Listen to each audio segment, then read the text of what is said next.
I tried all summer to be a summer girl who enjoyed outside, pool, the sun. It's okay. It makes me feel productive, but I, to my core, am a fall girl. And now that it's finally September 1st, I feel like I have all the right to be obsessed with fall now. Hi, my name is Scotland and thank you so much for clicking on today's video. As you can tell by the title, I'm going to do a fall TBR and I'm so excited for it because I've definitely waited all summer. So you can tell I'm burning my cinnamon scented candle finally. Okay, so I have quite a few books, like I mentioned, and also a few more that I do want to read, but this is just the list we're going to start off for right now. I guess this could kind of be like a September, but I'm definitely not reading all of these in September. So who knows what order these books will be read in. These are just the books, my most anticipated books for the last 2 quarters of the year. Honestly, that's what this video is. Starting off, to no surprise to anyone, is of course The Secret History by Donna Tartt. Now, I have tried to put off this book for as long as possible because every single time I went to the bookstore and I came across it, it was at a price I wasn't really willing to pay for, and I also didn't have the strongest will to read it. So I happened to just be browsing at Half Price Books and found this used copy for, I want to say $8. Yeah, I found it for $8 and I was like, okay, that's a price reasonable, and I kind of just was in love with how floppy this book is. And I've heard really good things about it. It's really a secret to no one what this book is about. And if you're not aware, it's a dark academia book. It's about elite New England students. So this is definitely the vibe for the rest of the year, honestly, because it is quite a thick book and I don't anticipate finishing it quickly. This is one that I also bought quite a while ago and have just been holding on to. I bought it when I was in the mood for something moody and a little depressing, but I bought it towards the end of a depressive episode, so I finally shook off the mood, and now I've just been waiting for the weather to match the book or for me to match the book. Thankfully, I don't match it, but I am ready to read it now. And that is The Bell Jar by Sylvia Plath. Once again, another story, another book that is really not unique at all because it's all over Book Talk. Basically, this is about Esther Greenwood, who has she's won an internship of some sort to work in New York for a magazine, and while she's there, she's come to terms with her young adult life and what she wants out of it. And apparently it features a girly with a mental breakdown. So yes, Sylvia Plath and The Bell Jar is on the list. Also, we're gonna have to ignore the nails, okay? That's all I'm gonna say about that. Honestly, none of these books are original at all because originality is dead, okay? These are books that I've been influenced to read on TikTok, but to my own point is that it took me a long time to be influenced to read them. I'm also planning to read Ninth House by Leigh Bardugo. I bought this in an impulse buy where I was just having a day and I was like, let's just buy stuff, and I bought it. I think probably back in March. I've had this for a while, and like I said, it's now September, and it's definitely time to finally crack out this book and read it.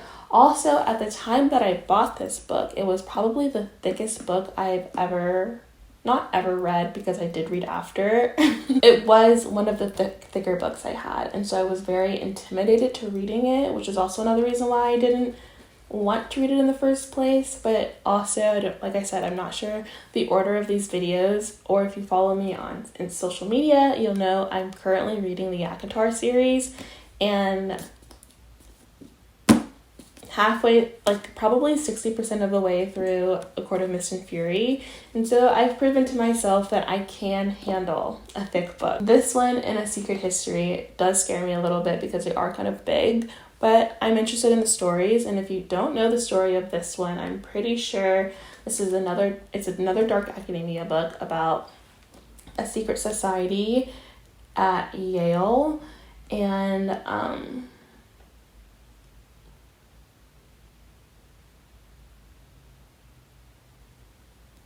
interesting, I'm finally reading the back of this book.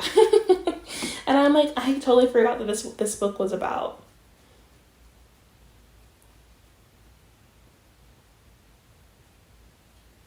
Interesting. So basically this is about Alex Stern, who has survived multiple horrific murders, homicides, and now she's been sent to keep an eye on certain secret societies at Yale, and basically all about that. So yeah, Ninth House is also a book I'm looking forward to reading. I also have Circe by Madeline Miller, or Madeline Miller, I think.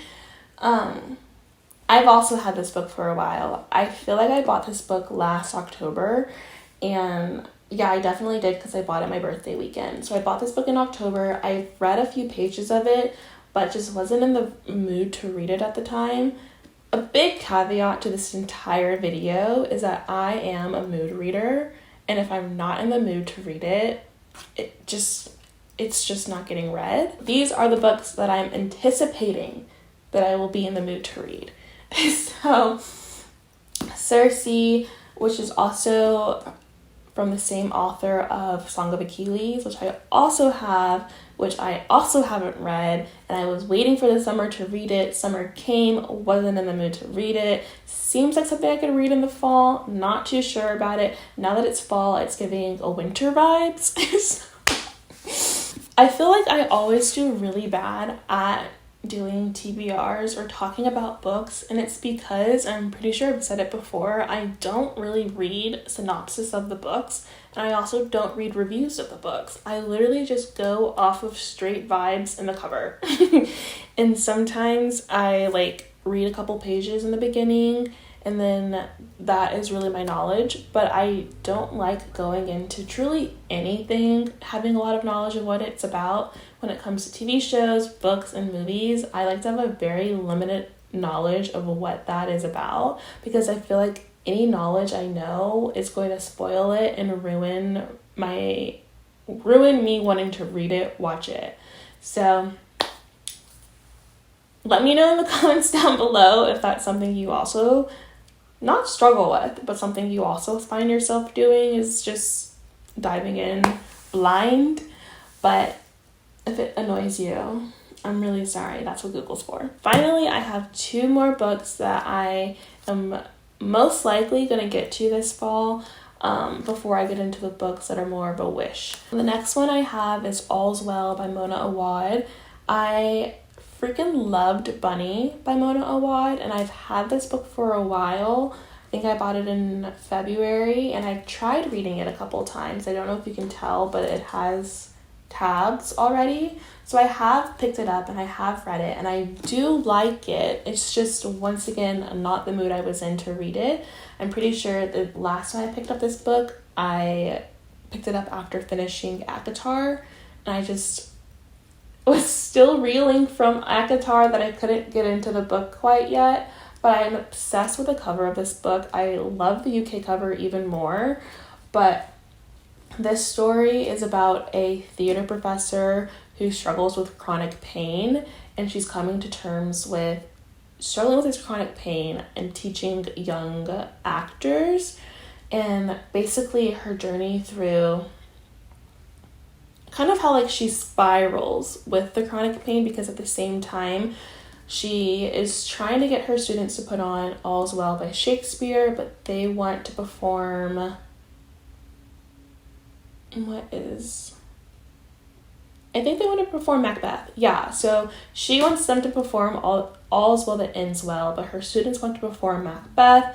So she's battling these young students, also her chronic pain and her aging, and I think it's something that will cause her to spiral, like most of it will for most people.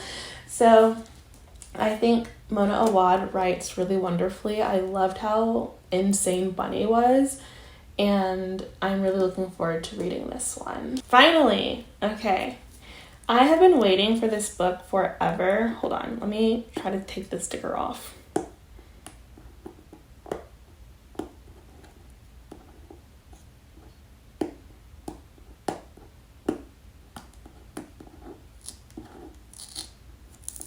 I will never understand why people or companies know that the stickers that they put on books are only going on books, and they don't put stickers or make stickers that remove from books easily. Like Half Price Books has the best stickers on their books because it leaves no residue. I need other stores to take note.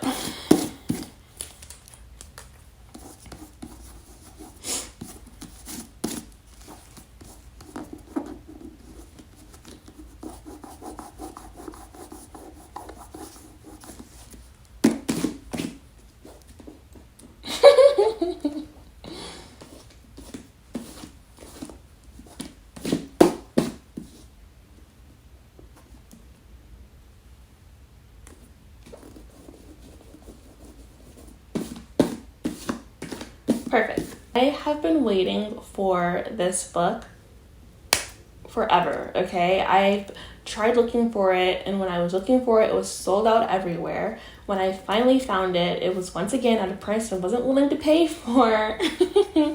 And because also I'm not a big hardcover girl, and I was like, okay, I'll just wait for the paperback to come out, but it wasn't slated to come out until September. And I was like, okay, like patience, whatever, I'll just wait. And I almost bought it a couple times because I thought it had gone on sale, but it wasn't on sale, or it was still like a $2 sale where it was still not in the price range that I wanted. So I say all this to say, patience is key, y'all, because Book Outlet finally came in clutch, and they had or I think it's still going on, a $5.99 sale for all fiction books. So I was finally able to get Ace of Spades. I'm literally so excited to finally read this book. And it's kind of sad also when you think about it that it takes so long to see yourself in certain genres, because it's really hard for Black and people of color authors to get their books made. But finally, we have a dark academia book with Black people, and I'm very excited. I did sample like probably the first couple of pages or the first chapter on Apple Books, and I knew immediately that I needed to buy this book. Like, it wasn't a book that I was willing to read online. Like, I needed to have the physical copy of it. But like I said, I had to be patient so I could either get the paperback or find a really good discount. And this was an amazing discount. Got this book for quite literally $6. Oh, it makes it even more fun to read. So if you don't know, this is about two students who have become senior prefects at their private academy, and that puts them both in the running to be the valedictorian for their school year or for their class. But things start to get released, start to get put out about them that jeopardizes their opportunities to go to a good college. And it's basically like kind of giving like Gossip Girl, but I've heard that it's much darker. I've heard that this book has been mismarketed quite often to be like a fun like Gossip Girl like kind of vibe book, but it's actually quite dark. So I do want to give that caveat. And I've also been told to check trigger warnings. I'm not sure what that is, because like I said, I don't like to know too much about it. And thankfully, I don't have too many triggers. So I'm very excited to read this. But if it's something that you are worried about, definitely go check the content warnings before you pick up this book. Or honestly, any of the books that I've recommended, or not even recommended, but said that I'm reading this fall, just because I don't know too much about them, and I wouldn't want to be the one to send you out into the lion's den, you know? So, but yes, Ace of Spades is not the last, but my most anticipated book for the fall that I will be reading, probably after I finish A Court of Mist and Fury. I don't know. Hopefully. Those are the books that I'm most anticipating being in the mood to read this fall, but there are also a couple other shorter books, short stories that I'm interested in reading. I don't know if it'll happen this year because there's so many other books also on my bookshelf that I still want to read by the end of the year, but are books that if there were to be a time to read it, it would be in the fall. These are books I've had for a while. My old roommate, Olivia, shout out to you, gave me these books whenever we were moving out. And then one of them are also a book that my mom gave me a very long time ago, and I have yet to read. And now I'm finally in the mindset, age set to read it and understand it. That one would be Alice Walker, You Can't Keep a Good Woman Down. So this is a collection of short stories by Alice Walker that mostly features stories about love, lust, fame, and cultural thievery, amongst other things. Definitely, I would say probably check the content warnings of this book, just because of what is also said to be a part of the stories in this story. The story in these books. I literally can't speak. I can't believe I haven't read this. I've had it for so long, and now that I finally have read the back of this, it actually sounds really, really good. So I'm really looking forward to picking this one up. And it's also quite short. It's only about...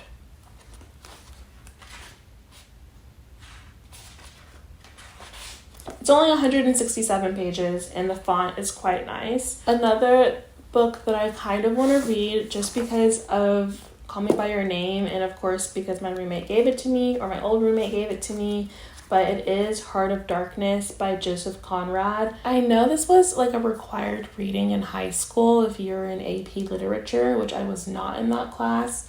But now I'm interested in finally reading it on my own accord. But also because I remember in Call Me By Your Name, Elio was sitting in the attic. Excuse me. Elio was sitting in the attic and he was reading Heart of Darkness. So... purely because I am a stan of that movie. Fight me, I don't care. This is also a 2-part book where it also has the other story, The Secret Sharer, but I am less inclined to read that one.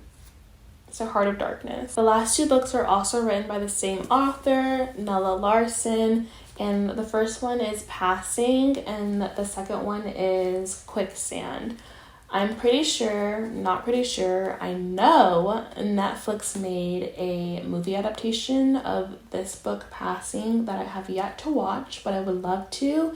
But I kind of want to read it first, and both of these books are fairly short. They're less than 200 pages, so, and they both grapple with biracial women trying to figure out their footing in the world. I'm pretty sure Passing is about a biracial woman who lives her life as a white woman, hence the name Passing. But it's set in what is it? This book was written in 1929.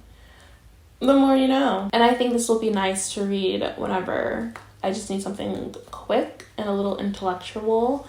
And it's also fun because my old roommate, Olivia, has her little notes in here, so I can read them. So I think it's really fun whenever I get a book that's annotated by somebody. So yeah. Thank you. Those are all of the books that I plan to read this fall, or I hope to read this fall. And if you've made it this far, thank you so much. I know I'm kind of not the best at doing this, but I'd rather do it scared and imperfect than wait to be perfect to do it. And that's something I hope that you take into your own life. That being said, tell me down in the comments below what books you're hoping to read this fall, or what's your favorite fall book that you would recommend me to read. I might check it out, put it on a Goodreads list, who knows. But as always, thank you so much for watching this video. Don't forget to like and subscribe, and also all of my social medias will be in the description below.